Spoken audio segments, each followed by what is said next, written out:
అందరికీ మరణత దేవుని యొక్క మహాకృపను బట్టి మరొకసారి దేవుని యొక్క వాక్యంను నేర్చుకోవడానికి గ్రహించుకోవడానికి ప్రభు ఇచ్చిన ఆత్మీయ అవకాశంకే దేవునికి మహిమ కలుగును గాక. ఆమేన్. మత్తయి సువార్త 26వ అధ్యాయము 65వ వచనాన్ని ధ్యానించుకుందాం. ప్రధాన యాజకుడు తన వస్త్రము చింపుకొని, వీడు దేవదూషణ చేసెను, మనకిక సాక్షులతో పని ఏమి?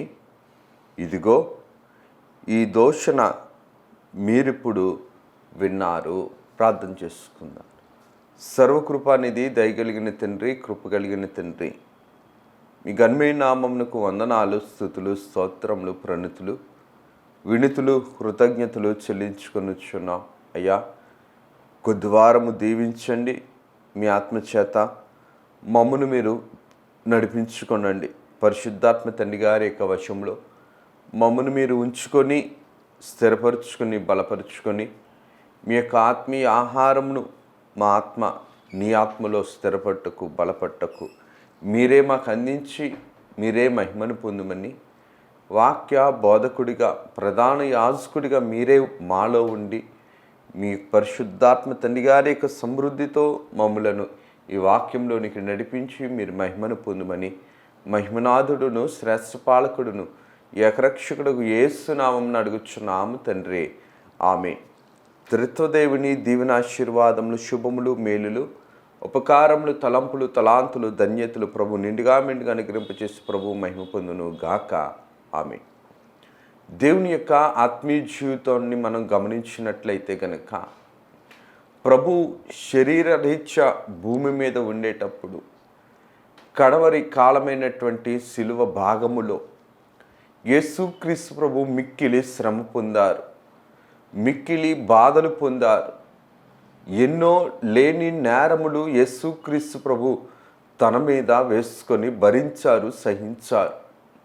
యేసుక్రీస్తు ప్రభు యొక్క శిలువ చరిత్రలో ప్రాముఖ్యమైన ఒక భాగాన్ని మనం జాగ్రత్తగా వాక్యము ప్రకారమును, చరిత్ర ప్రకారము మనం గమనిస్తే గనక, యేసుక్రీస్తు ప్రభు శిలువ వేయబడక ముందు యేసుక్రీస్తు ప్రభువుని 6 చోట్లకు తీర్పు తీర్చటానికి ఆనాటి కాలంలో ప్రధాన యాజకులైన వారు, యూదులైన వారు యేసుక్రీస్తు ప్రభువుని తీసుకుని వెళ్ళారు. దేవుని యొక్క వాక్య ప్రకారం మనం చూడగలిగితే గనక, ఈ 6 చోట్ల కూడా ప్రభువు మీద లేని నేరమును మోపి ఉన్న దోషిగా అక్కడ ఉన్న వారందరూ కూడా చిత్రీకరించారు. వాక్య ప్రకారం మనం ఇప్పుడు చదువుకున్న భాగంలో కూడా మనం చూస్తే గనక, దేవుడు మాటను వక్రీకరించిన వారు వీరు దేవ దూషణ చేసెను. దేవుని యొక్క వాక్య ప్రకారమును, చరిత్ర ప్రకారమును మనం గమనించగలిగితే, యేసుక్రీస్తు ప్రభు యొక్క శిలువ చరిత్రలో ఈ యొక్క తీర్పు పొందే భాగము బహు మిక్కిలి బాధాకరమైన స్థితిగా మనకి కనబడుతుంది. యేసుక్రీస్తు ప్రభు యొక్క శిలువ చరిత్రలో సైనికులైన వారు, రోమా ప్రభుత్వమైన వారు, యూదులైన వారు, అక్కడ ఉన్న జనాంగమైన వారు అందరూ కూడా యేసుక్రీస్తు ప్రభు మీద లేని నేరమును వేశారు. ఉన్న పరిశుద్ధతను గమనించలేకపోయారు, దేవుడని వారు తెలుసుకోలేకపోయారు. విశ్వాస జీవితంలో దేవుని యొక్క తీర్పు విధానమును మనం జాగ్రత్తగా మన యొక్క ఆత్మీయ జీవితము బలపట్టకు మనం నేర్చుకోవలసిన వారమై ఉన్నాం. దేవుని ఆత్మీయ విశ్వాసమును మనము బలపరుచుకోవడానికి, స్థిరపరుచుకోవడానికి లోకమంతా కూడా ఏకమై యేసుక్రీస్తు ప్రభు మీద నేరములు వేసినప్పుడు, యేసుక్రీస్తు ప్రభు మన కోసము ఓర్పుతో శ్రమలలో విధేయత కలిగి యేసుక్రీస్తు ప్రభు మన కోసము శాపముగా మార్చబడ్డాడు. దేవుని యొక్క వాక్య ప్రకారము మనం గమనించినట్లయితే కనుక, యేసుక్రీస్తు ప్రభువుని 6 చోట్లకు తిప్పారు. ఈ యొక్క వాక్య ప్రకారము, చరిత్ర ప్రకారము మనం గమనిస్తే, మొదట అన్నా దగ్గరికి, రెండవది మరి కయాప దగ్గరకు, మూడవది సన్హెడ్రేబు సభకు తీసుకుని వెళ్ళారు.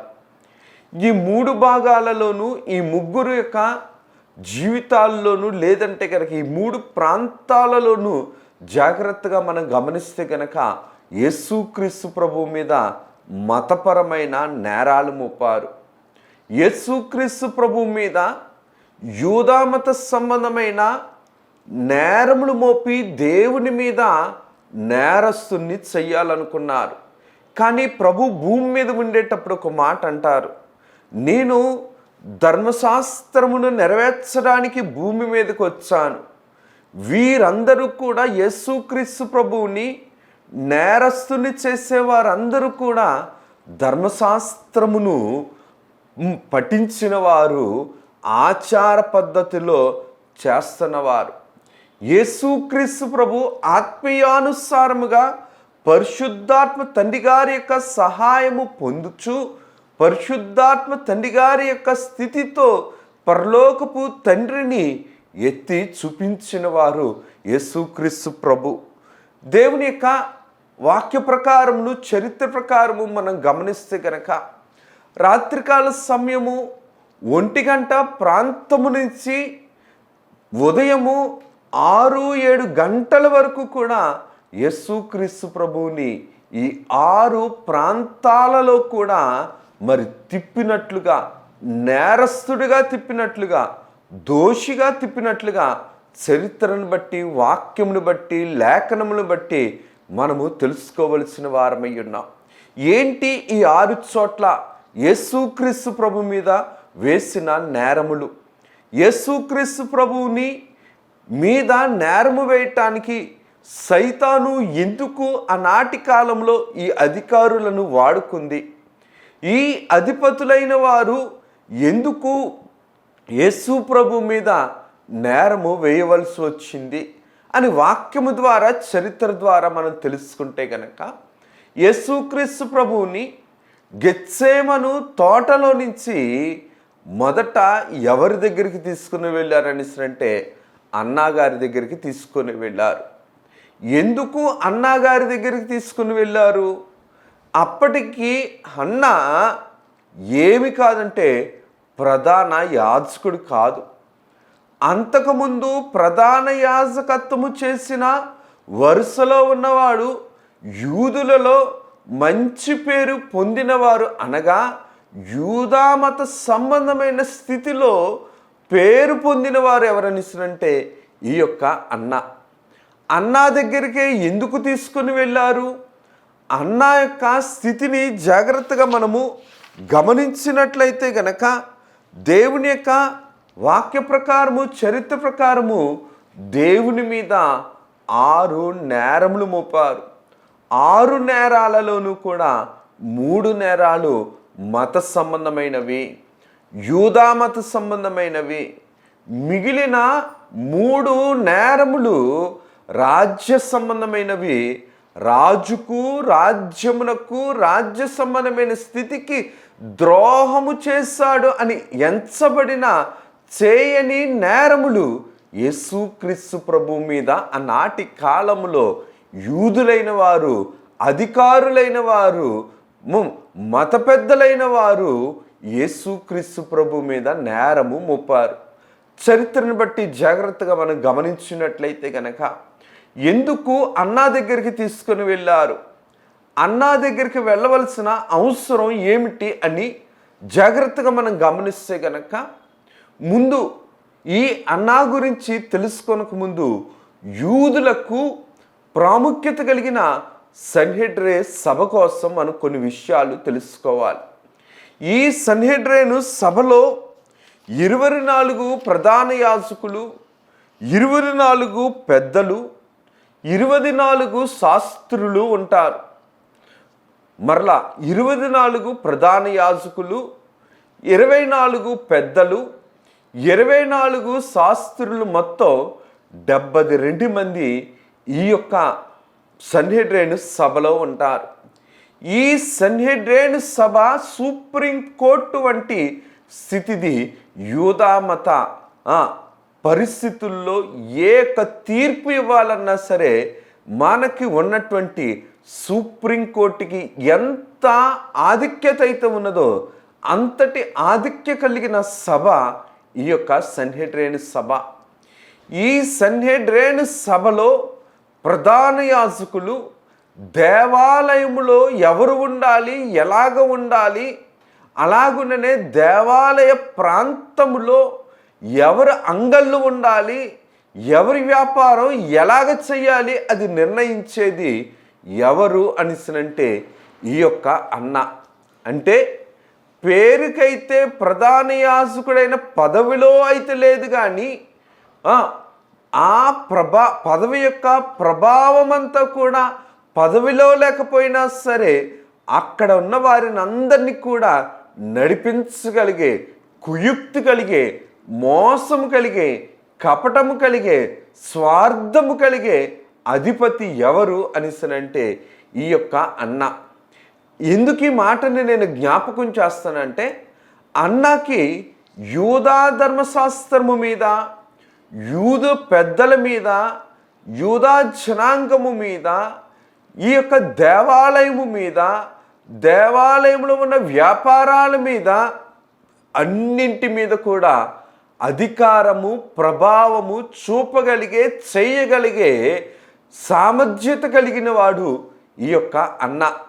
అందుకనే ఈ యొక్క దేవాలయములో ఉన్న ప్రతి అంగలి, ప్రతి కొట్టు, ప్రతి షాపు, అక్కడ అమ్మే వస్తువులు అవ్వచ్చు, అక్కడ అమ్మే జంతువులు అవ్వచ్చు, అక్కడ అమ్మే పక్షులు అవ్వచ్చు, అక్కడ ఇచ్చే నాణ్యాలు అవ్వచ్చు, ఇవన్నీ కూడా ఎవరి స్వాధీనంలో జరగాలనిసరంటే కేవలము ఈ యొక్క అన్న స్వాధీనంలో ఉన్నవారు మాత్రమే అక్కడ షాపులు పెట్టుకొని నాణేలు అందించడం అన్నా, అమ్మడం అన్నా, మందిరంలో కానుకలు వెయ్యాలన్నా సరే ఈ అంగడిలో దొరికివే. అందుకనే దేవాలయంలో ఉన్న ఈ యొక్క ప్రతి షాపుని ఏమన్నా వారు అనిసరంటే ఇవి అన్నా షాపులు, అన్నా అంగుళ్ళు, ఇవి అన్నా కొట్లు అని అనేవారు. ఎందుకు ఈ విషయాన్ని నేను తెలియచేస్తున్నాననిసనంటే ఇంత ప్రభావకరమైన ఒక ప్రతికూలత శక్తి కలిగిన వాడు ఎవరనిసరంటే ఈ యొక్క అన్న. ఈ అన్న వ్యాపారం ఏమైందనిసరంటే యేసుక్రీస్తు ప్రభు వద్దు అని అన్నారు. ఎందుకు వద్దు, ఎందుకు ప్రభు వాక్య ప్రకారం మనం నేర్చుకోవాలనిసరంటే ప్రభు అన్న మాట ప్రకారం మనం చూస్తే గనక ఇది దేవుని ప్రార్థనా దేవాలయమును దొంగల గుహగా మార్చారు. ఈ మాట వెనుక అర్థం ఏంటనిసనంటే ఈ యొక్క ప్రతి దానిలోనూ కూడా ఏది చేయాలన్నా సరే అన్న యొక్క అధికారము లేకుండా అక్కడ షాపులో ఎవరు కూడా ఏమీ అమ్మకూడదు, ఏమీ కూడా తీసుకోకూడదు. ఇంకా సాధారణంగా చరిత్రను బట్టి మనం చూస్తే గనక యూదులు దేవాలయంలోనికి వచ్చినప్పుడు దేవాలయంలో అర్పించవలసిన కానుకలు సామాన్యమైన బయట చెల్లించే నాణ్యాలను దేవాలయంలో అర్పించకూడదు. అనగా యూదులు కానుకకు చాలా ఎక్కువ విలువిచ్చేవారు. వాక్యం ద్వారా కూడా మనం చాలాసార్లు నేర్చుకుంటాం. కానుక అనేది అతి పరిశుద్ధత కలిగినది.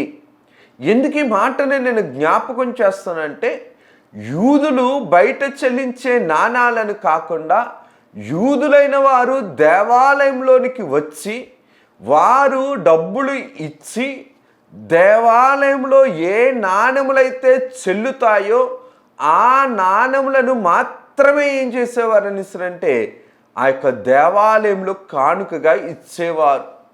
ఈ దేవాలయంలో కానుకగా ఇవ్వటానికి, చెల్లటానికి చెల్లుబడయ్యే నాణ్యాలు ఎక్కడ ఏ దుకాణాల్లో దొరికాయనిసరంటే హన్నా పెట్టిన దుకాణాలలో దొరికాయి.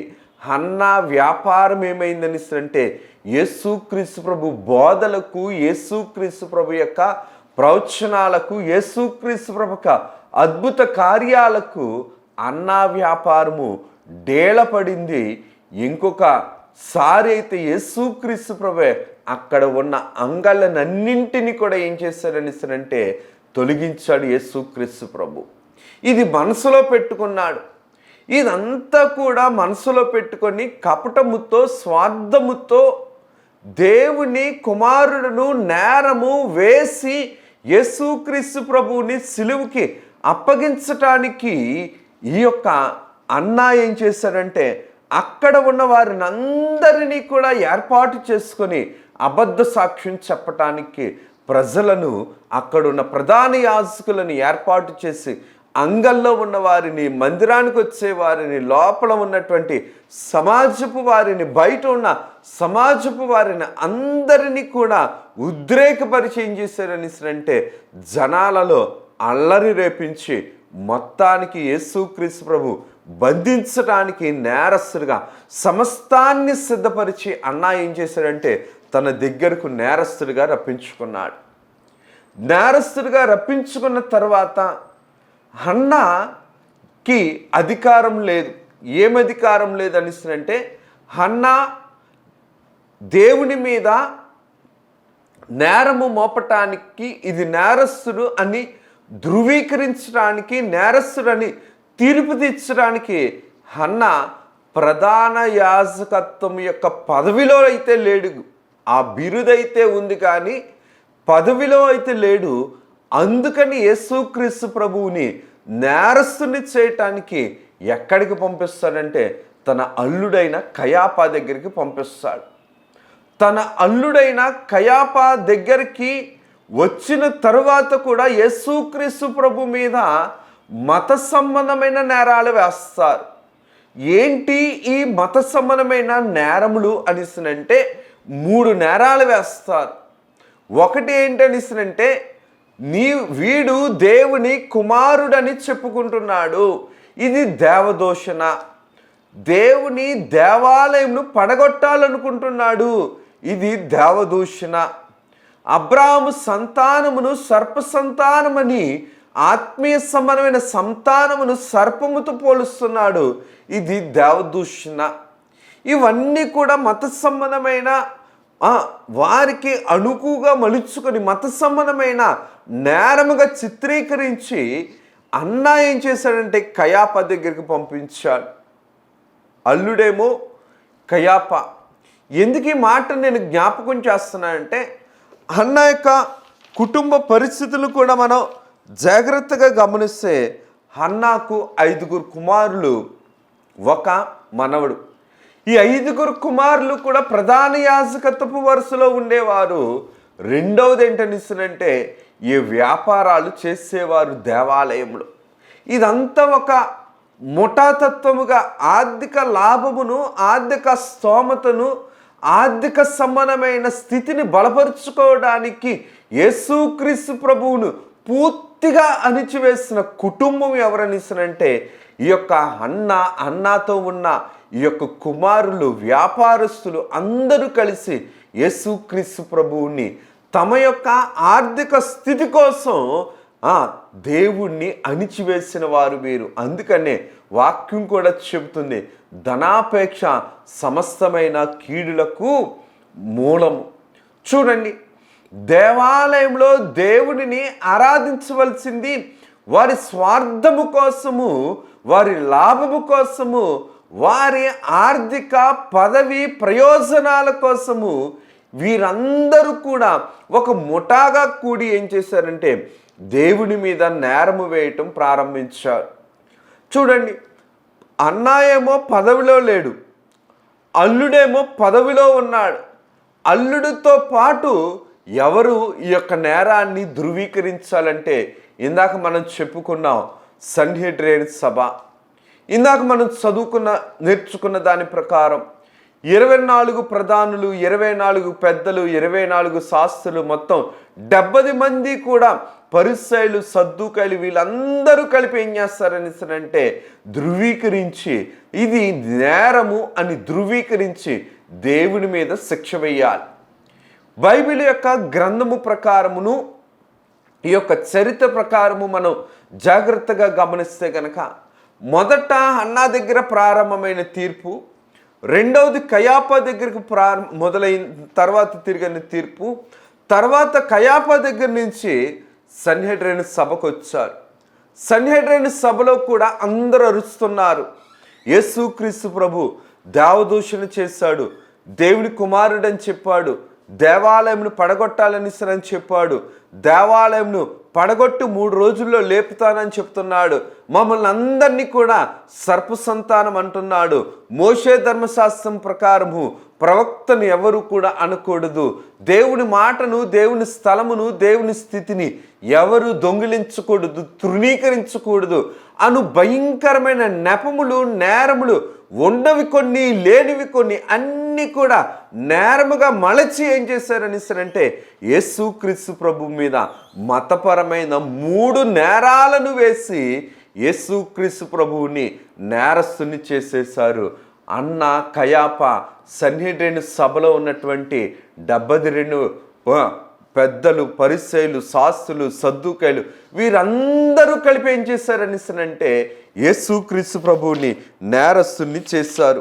ఎందుకు ఈ మాటని నేను జ్ఞాపకం చేస్తున్నాను అనిస్తానంటే కయాప సద్దూకయ్యుడు క్రీస్తు శకం 18వ శతాబ్దం 18వ సంవత్సరంలో ఈ యొక్క పదవిని నియమించిన తరువాత యేసుక్రీస్తు ప్రభు యొక్క స్థితిని నేరస్తుడిగా రుజువుపరచడానికి అక్కడ ఉన్నవారంటువంటి సన్హెడ్రిన్ సభలో ఉన్నటువంటి శాస్త్రులు అవ్వచ్చు, పరిసయ్యులు అవ్వచ్చు, సద్దూకయ్యులు అవ్వచ్చు, లేదంటే కనుక ప్రధాన యాజకులు అవ్వచ్చు, అక్కడ ఉన్న పెద్దలు అవ్వచ్చు, వీరందరూ కలిసి యేసుక్రీస్తు ప్రభు నేరం వేశాడనేసి మొత్తానికి అందరూ కూడా ఏం చేశారనేసి అంటే యేసుక్రీస్తు ప్రభు మీద నేరాన్ని రుజువుపరిచారు.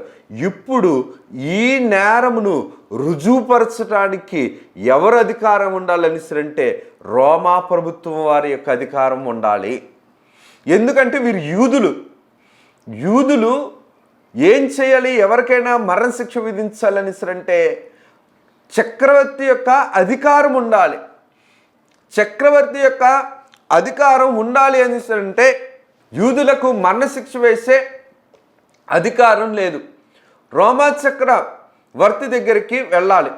రోమా చక్రవర్తి పరిగణలో ఉన్న గవర్నరు ఎవరు అనేసనంటే కనుక పిలాతు. ఈ పిలాతు స్పెయిన్ దేశానికి చెందినవాడు. పిలాతుకు చాలా గర్విష్టని, పొగరపోతని, పిరికి పిలాత్ అనేసి చాలా పేర్లు ఉన్నాయి, తొంటరివాడనేసి.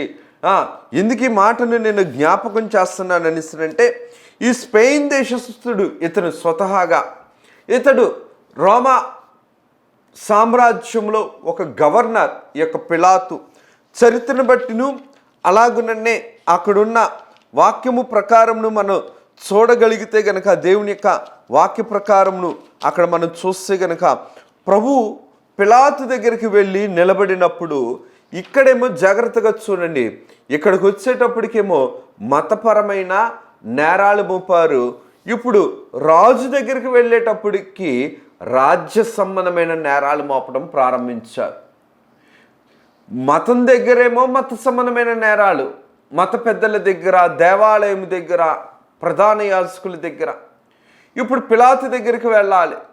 పిలాతు దగ్గరికి వెళ్ళాలంటే రాజుకు సంబంధించిన నేరాలు మోపాలి. అయ్యా, నువ్వు మా రాజువు, నువ్వు మా గవర్నరు, నువ్వు మాకంటే గొప్పవాడు కాబట్టి ఇతన్ని నువ్వు మరణశిక్ష వేయాలనిసరంటే నీ అధికారం మాకు కావాలి.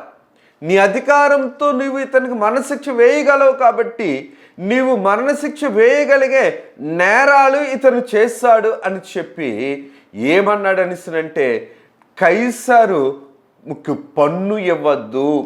ఎందుకు ఈ మాటను నేను జ్ఞాపకం చేస్తున్నా అంటే పిలాతు కైసరు అనే ప్రాంతంలో ఉండేవాడు. ఈ యొక్క యూదులు డబ్బులు కలెక్ట్ చేసి ఎవరికి ఇచ్చేవారు అనేసినంటే ఇది కైసరు పన్నుగా మనం వాక్యంలో కూడా మనం చూస్తాం. కైసరు పన్ను కట్టద్దు అంటున్నాడు. రెండవది ఏంటనిసినంటే నీవు నియమించిన రాజు మాకున్నాడు, హేరోదు రాజు ఉన్నాడు, ఆ హేరోదు రాజును మించింది రాజు నువ్వు కూడా, అటువంటిది మీ ఇద్దరిని కాదని ఇతను రాజు అని అంటున్నాడు. చూడండి, అక్కడేమో దేవదోషణ చేశాడు, దేవుని కుమారుడు అన్నారు, దేవాలయంను పడగొడతానంటున్నాడు, సర్పసంతానం అంటున్నారు, దేవాలయం విషయంలోనేమో అన్నీ పడగొట్టి ద్రోహం చేశాడని నేరం మోశారు. రాజు దగ్గరికి వచ్చేటప్పటికి పన్ను కట్టద్దంటున్నాడు, రాజునని చెప్పుకుంటున్నాడు, ప్రజల్ని రెచ్చగొట్టే పనులు చేస్తున్నాడు. మాకు విరోధముగా, రాజ్యానికి విరోధముగా, మీకు విరోధముగా, మీ యొక్క కార్యక్రమాలకు విరోధముగా ఇతను ఎన్నో నేరాలు చేసిన వాడని చెప్పి పిలాతు దగ్గరికి వచ్చి నేరాలు పెట్టారు. మతపరమైన నేరాలేమో 3, రాజ్య సంబంధమైన నేరాలు 3. ఈ 6 నేరాలు కూడా మోపారు, కానీ పిలాతు దగ్గర ఏమైందని అంటే రుజువు కావట్లేదు. ఎందుకు రుజువు కావట్లేదు అని వాక్యము ద్వారా మనం చూడగలిగితే గనక, ద్వితీయోపదేశకాండం 19వ అధ్యాయం 17వ వచనంలో చూడగలిగితే గనక, ఒకడు చేయు సమస్త పాపములలో ఏ అపరాధమును గురించే కానీ, ఏ పాపమును గురించే కానీ ఒక సాక్షి యొక్క సాక్ష్యమును అంగీకరింపకూడదు. 2 సాక్షుల మాట మీదను 3 సాక్షుల మాట మీదను నైనను ప్రతి సంగతి స్థిరపరచబడును. చూడండి, దేవుని యొక్క వాక్య ప్రకారము మనం చూడగలిగితే గనక, మొదటి తీర్పు అన్నా దగ్గర నెగ్గలేదు, 2వ తీర్పు కయాపా దగ్గర నెగ్గలేదు, 3వ తీర్పు సన్హెడ్రిన్ సభ దగ్గర నెగ్గలేదు, 4వసారి పిలాతు దగ్గరికి వచ్చేటప్పటికి కూడా పిలాతు దగ్గర కూడా సరైన రుజువులు లేకపోయింది. అందుకనే పిలాతు అంటాడు, నిరపరాధి రక్తానికి నాకు సంబంధం వద్దయ్యా బాబు అని చెప్పి ఏం చేస్తాడంటే చేతులు కడిగేసుకుంటాడు. అప్పటికి అంటాడు, బరబ్బాను రుజువు చేయనా, యేసుక్రీస్తు ప్రభుని రుజువు చేయను అనేసినంటే, అన్నా కయాపా సన్హెడ్రిన్ సభల యొక్క వీరందరి యొక్క ప్రభావం బట్టి అక్కడ ఉన్న వారందరూ కూడా ఏమంటారు అనేసి అంటే, బరబ్బాను రుజువు చేయండి, బరబ్బాను సిలువ వేయండి, యేసుక్రీస్తు ప్రభువుని సిలువ వేసండి, బరబ్బాను విడుదల చేయండి అని చెబుతూ ఉంటారు. చూడండి, ఇక్కడ పిలాతు ఎందుకు మరలా యేసుక్రీస్తు ప్రభువుని నేరస్తుడిగా చేయటానికి ఒప్పుకోలేకపోతున్నాడు అనేసినంటే, యేసుక్రీస్తు ప్రభువు మీద మోపిన నేరములో సరైన రుజువులు లేవు. అప్పటికి ఆనాటి కాలంలో పస్కా పండుగ జరుగుతుంది. చరిత్రను బట్టి, వాక్యముని బట్టి కూడా మనం జాగ్రత్తగా గమనిస్తే కనుక, ఈ పస్కా పండుగ జరుగుతున్న ప్రాంతంలో పస్కా పండుగ సందర్భంగా పిలాతు యెరూషలేముకు వచ్చాడు. ఇతను వాస్తవంగా కైసరు అనే ప్రాంతంలో ఉండేవాడు. ఆ ప్రాంతంలో ఉన్న ఈ యొక్క గవర్నరు పస్కా పండుగ కాబట్టి యెరూషలేముకు వచ్చేటప్పటికి అక్కడ కూడా గవర్నర్ మందిరం అనేది ఉంది, పిలాతు అనే మందిరం. అందుకే ప్రేతుర్యము అనే మాట మనకి బైబిల్ గ్రంథంలో మనకి కనబడుతుంది. ఈ ప్రేతుర్యం అనే మందిరం దగ్గరే పిలాతు దగ్గరికి తీర్పు తెచ్చడానికి యేసుక్రీస్తు ప్రభువుని అక్కడ తీసుకొని వస్తే, ఇతడు గలీలీయుడు కాబట్టి గలీలియా యొక్క ప్రాంతం యొక్క రాజు హేరోదు ఎవరైనా అయితే ఉన్నారో ఆ హేరోదు దగ్గరికి తీసుకొని వెళ్ళిపోండి అంటారు. ఇక్కడేమో నేరస్థాపన చేశారు కానీ నేరం రుజువు అవ్వలేదు. పిలాతు ఏమంటాడు అనేసినంటే, 4వసారి పిలాతు కోర్టులో నిలబడ్డ తనని 5వసారి ఎక్కడికి నడిపిస్తారనిసినంటే ఈ యొక్క హేరోదు దగ్గరికి నడిపిస్తారు. ఎందుకు హేరోదు దగ్గరికి నడిపించారనిసినంటే, యేసుక్రీస్తు ప్రభు గలీలే ప్రాంతానికి చెందినవాడు, నజరేయుడైన వాడు కాబట్టి ఏం చేస్తారంటే, హేరోదు రాజు శిక్ష విధించవచ్చు కాబట్టి ఇతరులో నాకు నేరస్థాపన కనబడట్లేదు కాబట్టి రాజు దగ్గరికి తీసుకొని వెళ్ళిపోండి అని చెప్పి పిలాతు ఏం చేస్తాడు అనేసినంటే మరలా హేరోదు దగ్గరికి పంపించేస్తారు. హేరోదు దగ్గరికి పంపించిన తర్వాత కూడా హేరోదు దగ్గర ఇదే మాట అంటాడు, నీవు రాజు మాకు, కానీ ఇతడు మాకు రాజు అని చెప్పుకుంటున్నాడు. నీవు కాదట రాజు, ఇతను రాజట, యూదుల రాజు హేరోదు నీవుండగా యూదుల రాజు తను అని చెప్పుకుంటున్నాడని చెప్పి హేరోదు దగ్గరికి వచ్చి రాజు అని చెప్పుకుంటున్నాడనేసి రాజ్య నేరము రాజద్రోహము కింద నేరస్థాపన చేస్తారు. అప్పటికి కూడా హేరోదు నేరాన్ని అయితే రుజువుపరచడానికి ప్రయత్నం చేసి కాస్త ప్రయత్నం చేస్తాడు, కానీ మరణశిక్ష వేయటానికి రైట్స్ లేవు. ఎందుకనిసినంటే యూదులు మరణశిక్ష వెయ్యాలి అనిసినంటే కనుక అది ఎవరి ద్వారా జరగాలనిసినంటే రోమా ప్రభుత్వం వారి వాళ్ళ మాత్రమే జరగాలి. రోమా ప్రభుత్వం సిలువ వేయటానికి అధికారం ఇవ్వాలి, యూదులకు అధికారం లేదు. అందుకని ఈ యొక్క హేరోదు మరలా ఏం చేస్తాడంటే మరలా పిలాతు దగ్గరికి పంపిస్తాడు. మరలా అక్కడ 6వసారి ఎక్కడికి వెళ్తాడు అనిసినంటే పిలాతు గారి దగ్గరికి వెళ్తాడు. చూడండి, హన్నా దగ్గర మొదటిది, కయాప దగ్గర రెండవది, మూడవదేమో సన్హెడ్రిన్ సభ దగ్గర, 4వదేమో ఈ యొక్క పిలాతు దగ్గర, 5వసారేమో హేరోదు దగ్గర, 6వసారేమో మరలా పిలాతు దగ్గరికి తీసుకుని వెళ్తారు. అప్పుడే పిలాతు అంటాడు, నిరపరాధి యొక్క రక్తం విషయంలో నాకు సంబంధం ఉండదు, నీళ్లు కడిగేసుకొని వెళ్ళిపోతాడు. భార్య కూడా ఆ నీతిమంతుని జోలికి నీవు వెళ్ళొద్దు అని చెబుతా. మొత్తానికి బరబ్బా కావాలా, యేసుక్రీస్తు ప్రభు కావాలనిసినంటే యూదులైన వారందరూ కూడా బందిపోటు దొంగనటువంటి బరబ్బానే కోరుకుంటారు, కానీ యేసుక్రీస్తు ప్రభువుని కోరుకోరు. ఇందుకు ఈ మాటలను నేను జ్ఞాపకం చేస్తున్నాను అనిసినంటే ఇదంతా కూడా రాత్రిపూటే జరిగింది. ఇదంతా కూడా రాత్రిపూటే జరిగింది. 1 గంట ప్రాంతము మొదలుకొని తెల్లవారు 6-7 ప్రాంతము వరకు కూడా యేసుక్రీస్తు ప్రభువుని ఆ యొక్క రాత్రిపూట అక్కడ కాదని ఇక్కడ, ఇక్కడ కాదని అక్కడ, అక్కడ కాదని ఇక్కడ, ఇక్కడ కాదని అక్కడికి తిప్పుతూ తిప్పుతూ తిప్పుతూ తిప్పుతూ చివరికి ఏం చేశారనిసనంటే రాత్రంతా కూడా నేరస్థాపన చేస్తానే ఉన్నారు. యూదులు ఎప్పుడూ కూడా రాత్రిపూట నేరస్థాపన చేయకూడదు. మోషే గారి ధర్మశాస్త్రం ప్రకారం న్యాయము తీర్చవలసినే ఈ రోమా ప్రభుత్వమే, ఈ యొక్క యూదులే ఏం చేశారనిసనంటే రాత్రిపూట దేవునికి న్యాయము తీర్చటానికి సిద్ధపడి అంధకార సంబంధమైన ప్రాంతముగా వారందరూ కూడా ఏమయ్యారనిసినంటే వెలుగును చూడలేకపోయారు. అందుకని ప్రభు అంటాడు, నేను లోకానికి వెలుగై ఉన్నాను, చీకటిలో ఉన్నవారు నన్ను చూడలేరు అనేసి.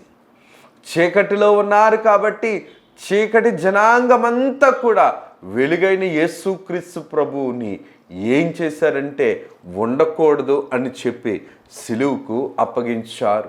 ఇందుకు ఈ వాక్యమును మనం నేర్చుకోవాలి, మనం తెలుసుకోవాలి, మనం గ్రహించుకోవాలి అనిసినంటే మన కోసము దేవుడు ఇన్ని ప్రతికూలతలు, ఇన్ని బాధలు, ఇన్ని నిందలు, ఇన్ని అవమానములు, లేని నేరములు, ఉన్నవి కొన్ని, లేనివి కొన్ని, వక్రీకరించినవి కొన్ని, చూసినవి కొన్ని, ఇన్ని నేరాలన్నీ కూడా అందరూ కలిపి ఒకడి మీద నేరం మోపడం, వారందరూ కూడా చాలా ఆయాసపడ్డారు. చాలా వారి యొక్క పాప ఇష్టమైన మనసునంతటిని కూడా యేసుక్రీస్తు ప్రభు మీద పెట్టి నేరస్తుని చేసేసారు. కానీ వారి బుద్ధి వారికి శాపమయ్యింది, వారి ఆలోచనలు వారికి శాపమైనవి, వారి యొక్క పాప నైజపు స్థితి వారిని నాశనానికి నడిపించింది. ఎందుకు ఈ మాటలను నేను జ్ఞాపకం చేస్తున్నాను అనిసనంటే ధనాపేక్షము సమస్తమైన కీడులకు మూలము. చూడండి, రాత్రిపూట 1 గంట ప్రాంతము నుంచి సుమారు ఇంచుమించు 6-7 వరకు కూడా ఈ 6-7 గంటలు కూడా దేవుణ్ణి ఎక్కడ పడితే అక్కడికి, ఎలాగ పడితే అలాగా తిప్పుతూ, మాట్లాడుతూ, కొడుతూ, విసుక్కుంటూ, కసుక్కుంటూ, అన్నీ చేస్తూ, అసహించుకుంటూ యేసుక్రీస్తు ప్రభువుని దేవునిగా చూడలేకపోయింది పాపము. పాపముంటే దేవుణ్ణి మనం చూడలేము. అందుకనే తండ్రి గారు దైవజనులు దేవదాసయ్య గారు అన్నమాట, పాపము పరమాత్ముని మరుగు చేశాను. ఈ పాపపు స్థలము, ఈ పాప సంబంధమైన లోకాధికారి దేవునికి స్థానం ఇవ్వలేకపోయాడు, దేవుని స్థలముకు స్థానం ఇవ్వలేకపోయాడు, దేవుని యొక్క కార్యములకు స్థానం ఇవ్వలేదు. కాబట్టి ప్రభు అంటాడు, ఆకాశంలో పక్షులకు గూళ్ళను, నక్కలకు బొరియలను, కానీ మనిషి కుమారుడు తల వాల్చుకోవడానికి స్థలము లేదు. స్థలము లేని వాణిగా చేసింది సృష్టికర్త అయిన దేవుణ్ణి పాపములో ఉన్న మనిషి. అందుకని దేవుని యొక్క వాక్య ప్రకారము మనం గమనించగలిగితే కనుక ఈ 3 మతపరమైన నేరములు, 3 రాజ్య సంబంధమైన నేరములు, మతద్రోహిగాను రాజద్రోహిగాను యేసుక్రీస్తు ప్రభువుని సిలువుకు లేని నేరాలన్నీ వేసి కూడా యేసుక్రీస్తు ప్రభువుని సిలువుకి అప్పగించారు. దేవుడి కొద్ది మాటలు మనం వినికిడిలో దీవించి ప్రభువు మహిమ పొందును గాక. ఆమేన్. చిన్ని ప్రార్థన చేసుకుందాం. సర్వోపకారుడా, మహిమ కలిగిన తండ్రి, మహాత్యం కలిగిన తండ్రి, నీ ఘనమైన నామమునకు వందనాలు, స్తుతులు, స్తోత్రాలనైనా దీవించండి, ఆశీర్వదించండి, కనికరించండి, ప్రేమించండి, వర్ధిలింప చేయండి. నీ నామ మహిమార్థమై నాయన ఈ కార్యక్రమంను తరతరాలు మీరు జరిగించుకొని మాకు దీవెనకరమైన, ఆశీర్వాదకరమైన నీ దివ్యమైన బోధను, దివ్యమైన మాటలను మాకు అందించి మీరే మహిమను పొందుమని మహిమనాథును, శ్రేష్ఠ పాలకుడును, ఏకరక్షకుడు యేసు నామమున అడుగుచున్నాము తండ్రి. ఆమేన్. త్రిత్వ దేవుని దీవెన ఆశీర్వాదములు, శుభములు, మేలులు, ఉపకారములు, తలంపులు, తలాంతులు, ధన్యతలు ప్రభు నిండుగా మెండుగా అనుగ్రహింపచేసి ప్రభు మహిమ పొందును గాక. ఆమేన్. అందరికీ మరణాత.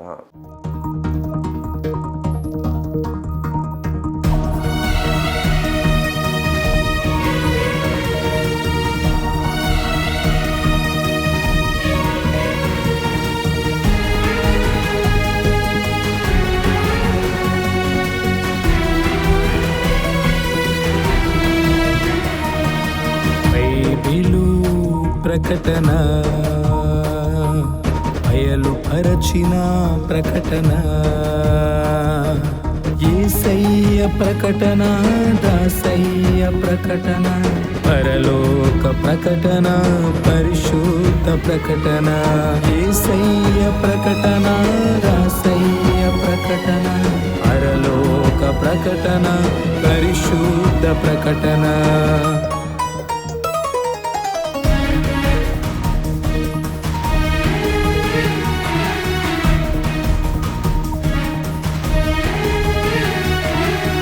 ప్రకటన బైబిలు ప్రకటన, అయలుపరచిన ప్రకటన, విమలాత్మ ప్రకటన, విజయాత్మ ప్రకటన, విశ్వాసికి ప్రకటన, విజ్ఞాపన ప్రకటన, విమలాత్మ ప్రకటన, విజయాత్మ ప్రకటన, విశ్వాసికి ప్రకటన, విజ్ఞాపన ప్రకటన.